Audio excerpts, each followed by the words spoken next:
Bienvenue au cimetière des CD aujourd'hui.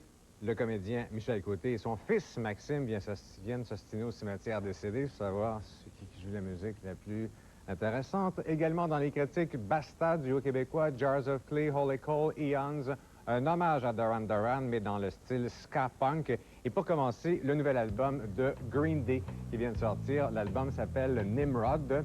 C'est leur 5e album et non le 3e, parce que les 2 premiers, on les connaît un petit peu moins. Ils n'avaient pas connu de succès avant Dookie, bien sûr.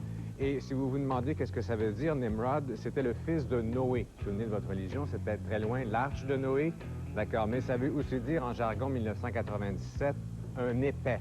Mais je pense que Green Day, c'est plus dans le sens épais que ici le petit-fils de Noé. Donc, 18 chansons, un album très long pour nos amis Green Day, plus de 40 minutes, c'est comme un album concept, et c'est définitivement des meilleures compositions que leur disque précédent, Insomniac, que j'avais pas vraiment aimé, qui a beaucoup moins vendu, bien sûr, que Dookie. Un disque qui a vendu, Dookie, plus de 15 millions de copies à travers le monde. Peut-être que c'est un peu normal, il faut les comprendre, ils ont été étourdis par le succès. Ici, on n'attendait absolument pas.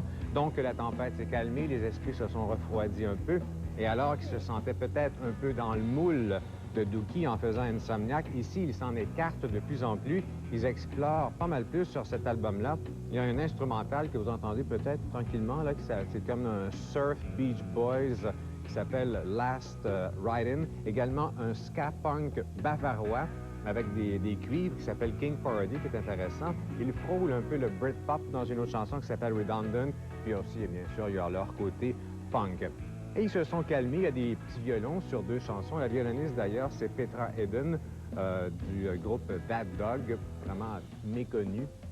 Le leader d'Everclear me disait la semaine dernière que c'était son groupe préféré, un de ses groupes préférés. Et faut pas s'inquiéter, par exemple, ici, hein, c'est pas un disque tranquille, là, ça rock royalement.